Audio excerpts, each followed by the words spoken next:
मौलाना सरदार अहमद साहब रहमतुल्लाह अलैह के पास ना एक बूढ़ी अम्मा अपना बेटा छोड़ गई। तो हज़रत साहब ने को 2, 4, 5 महीने रखा। तो बाद में उसकी अम्मा को बुला के कहा कि भाई तू बेवा है, बेटा तेरा यतीम है, मैं नहीं चाहता कि इसका वक्त ज़ाया हो। ये पढ़ने वाला कोई नहीं, सारे नहीं भाई पढ़ने वाले होते। अब यहाँ उलमा बैठे हैं, मैं बेअदब भी ना हो जाऊँ। कुछ पूरे 8 साल लगा के भी आ जाते हैं, सनद भी उनके पास होती है। नाराज़ ना हो जाना, ये तो सब अच्छे लोग हैं। सनद होती है पर पता कोई नहीं होता। ये आला हज़रत ने लिखी है बात। सनद होती है, पूरी डिग्री होती है, उस पर कई लोगों के साइन भी होते हैं। तो बहुत सारे तालिब इल्म ऐसे होते हैं जो मदारस में कहते हैं मैं फाजल फलां हूँ, लेकिन कोई शय पास। तो मौलाना सरदार अहमद साहब मुहद्दिस आज़म पाकिस्तान रहमतुल्लाह अलैह उस बूढ़ी को कहने लगे तेरा बेटा कुंद देना है, पढ़ना पढ़ाना इसने कुछ भी नहीं। तो यतीम बच्चा है, कल को तो कहेगी कि मेरे बेटे ने वक्त ज़ाया किया तो वापस ले जा।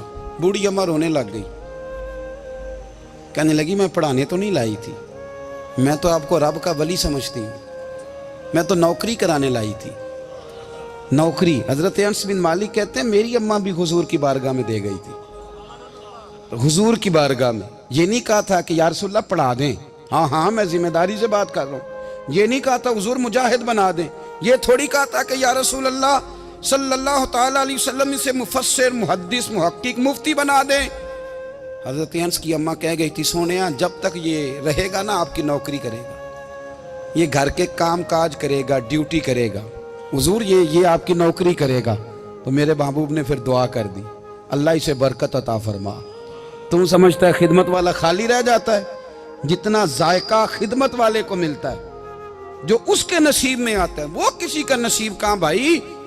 हजरत अनस कहते हैं हुजूर ने दुआ कर दी, बरकत की। मुझे तो खेती बाड़ी आती भी नहीं थी, पर लोगों के बाग में साल में 1 दफा फल लगता था, मेरे बाग में 2 दफा लगता था। हुजूर ने दुआ कर दी अल्लाह इसे औलाद दे। फरमाते हैं मेरे बेटे, मेरे पोते, मेरे नवासे, मेरी बेटियां, फरमाते हैं मैं जिंदा हूं और मेरी 100 औलादें मौजूद हैं। माशाअल्लाह। परेशान हो गया 100 सुन के बच्चे 2 ही अच्छे, 100 औलादें मेरी मौजूद हैं। हजरत अनस बिन मौलाना सरदार अहमद साहब के पास ना छोड़ गई बच्चा, कहने लगी हजरत जी मैं को पढ़ाने के लिए थोड़ा छोड़ गई हूँ, मैं तो इसलिए छोड़ के गई हूँ कि आप मेहरबानी करें, खिदमत कराएं। तो हजरत जी कहने लगे कोई ऐसा काम ही नहीं, खिदमत वाला क्या कराऊं। कहने लगी पट्ठे पवा लिया करो जी। हूँ लड़ पेंदे ने, कहने ने बच्चे काम करते हैं मदरसे का। हालांकि अब कहाँ बच्चे काम करते हैं, अब तो गुजर गया दौर, अब तो बच्चे काम कराते हैं। अब बच्चे भी नाराज हो रहे हैं, घूर घूर के देख रहे हैं। सही पह रहा हूँ आपको, बच्चे काम कराते हैं, बच्चे कहाँ काम करते। कहने लगी ये चारा डाले करेगा आपकी भैंसों को। तो हजरत ने उसको कहा कि बीबी चारा मेरी भैंसों को डालने के लिए मैंने बंदा रखा हुआ है, तो तू जा ले जा। कहने लगी हाथ बांध के हुजूर मेहरबानी करें रख ले, चारा डालेगा। और पुत्र तवज्जो से चारा डालना हजरत की भैंसों को। रोने लगी, हजरत ने रख लिया, महीने का खर्चा भी देते। शाम को ना वो सारा दिन काम करता, शाम को आके पैरों में भी बैठ जाता। हजरत जी लाएं तेल थोड़ा सा, पैर ना दबा दूं। 8 साल साथ वाले पढ़ते रहे, ये बेचारा नौकरी करता रहा। मेरा रूप भी नहीं ते मेरा रंग भी नहीं, और मैनू यार मनान दा टंग भी नहीं। कभी कभी ना हजरत बिलाल हबशी फारग होते ना, तो नबी पाक की बारगाह में अर्ज़ करते हुजूर कोई काम तो नहीं, सारे हो गए, हुजूर जाऊं ज़रा, चले जाते। एक दिन सलमान फारसी कहने लगे या रसूलल्लाह ये बिलाल कहाँ जाता है। फरमाया जा देख के तो आ। हजरत सलमान वापस आए तो आके रोने लगे, कहने लगे सोनिया जब यहाँ से जाता है ना तो जाके सैयदा फातिमा की चक्की पीसनी शुरू कर देता, बीबी साहबा के काम करने लगता है, घर में जाके असनैन की ड्यूटी करता है, वहाँ भी काम यहाँ भी काम। वो चारा डालता रहा, उसने चारा डाला।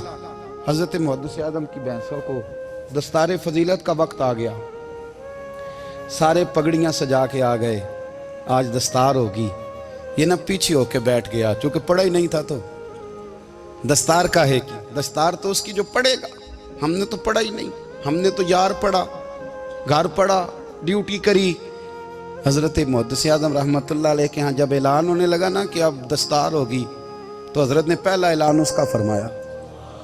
तो मजा वाला बंदा कपड़े भी कदी कदी बदलता है ना, वो कहता है जिस हाल में भी था मैं पलट के देखने लगा कि पढ़ा पढ़ाया तो है, कोई शय नहीं। तो ये माजरा क्या है, पीछे से उठ के आए تو کہتے ہیں باقیوں کی دستار کسی عالم نے کی, کسی صوفی نے کی, لیکن یہ بھینسوں کو چارہ ڈالنے والا جب آیا تو محدث اعظم نے فرمایا پگڑی کے بال کو کوئی ہاتھ نہ لگائے, یہ ساری دستار میں نے کرنی ہے. اور فرماتے ہیں حضرت بال بھی دیتے جاتے تھے اور آنسو بھی بہاتے جاتے تھے, ماتھا بھی چومتے تھے اور فرماتے تھے دستار کے بعد چلا تو نہیں جائے گا یار, مجھے تو عبادت بھی نہیں رہ گئی, مجھے تو چابیوں کو بھی نہیں پتا کون سی کہاں رہتی ہے, جائے گا تو نہیں تو رو پڑا, کہنے لگا سوڑیا جائے تو وہ جس کے پلے کچھ ہے ہو, آتا جاتا تو ہے کچھ نہیں, مجھے کس نے رکھنا ہے, میں نے کہاں جانا ہے, ادھر کہاں تو ادھر ہی رہوں گا. وہ اس طالب علم کے سارے استاد بھائی کہتے ہیں اس نے دستار کرائی, پڑھا پڑھایا کچھ نہیں, پر جو مسئلہ اڑ جاتا تھا نا, وہ جو اڑ جاتا تھا نا, وہ جا کے اس سے پوچھتے تھے تو کتابیں کھولنے کی ضرورت نہیں پڑتی تھی. حضرت بلال حبشی کبھی سپاہ سالار بنے تھے کسی جنگ میں, کسی صوبے کے گورنر بنے ہوں, بولو تو صحیح ہے. ان کا تعارف کیا تھا؟ نبی کریم کے غلام. حضور کے نا جو ذاتی معاملات تھے نا, 20 انصاری نوجوان تھے جو ہر وقت نبی پاک کے پاس کھڑے رہتے تھے کہ حضور کو حکم کریں, 20, اور 34 سے لے کر 40 تک غلام ہر وقت حضور کی بارگاہ میں رہتے. حضرت بلال حضور کے ذاتی معاملات کی خدمت کرتے تھے.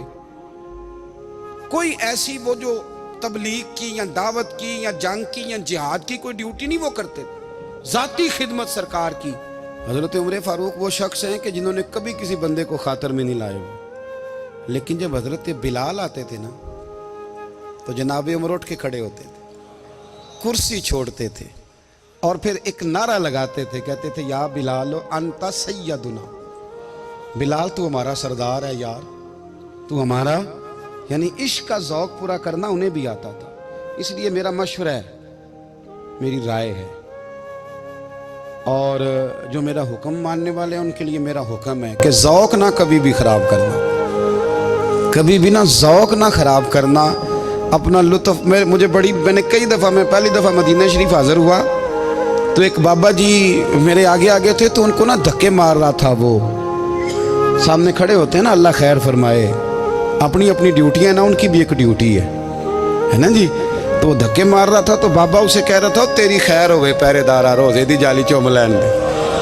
انہیں پھر دھکا ماریا تو پھر ان کہا تیری خیر ہوئے پہرے دارا. میں نے, وہ بالکل ان پڑھ بابا جی تھے پر مجھے انہوں نے بہت بڑی بات سمجھا دی, میں نے ان سے بڑا سیکھا, منبر پہ ذکر کر رہا ہوں. وہ تیسری دفعہ پھر دھکا مارا, تیری خیر ہوئے پہرے دارا, روزے دی جالی. تو بابا جی باہر نکل آئے تو میں بھی پیچھے نکل آیا. تو میں نے کہا بابا جی یہاں کچھ انہوں نے بنگلہ دیشی اور ہندوستانی بھی رکھے ہوئے ہیں, پر یہ تو عربی تھا خالص, انہوں کدوں تہاڈی بھی سمجھ آؤندی سی, تسی پنجابی دا شعر سنائی جا رہے ہو. کہندے پتر مینوں بھی پتہ ہے انہوں نہیں سمجھ آ رہی, پر میں تے اپنا رانجھا پہ راضی کردا سا.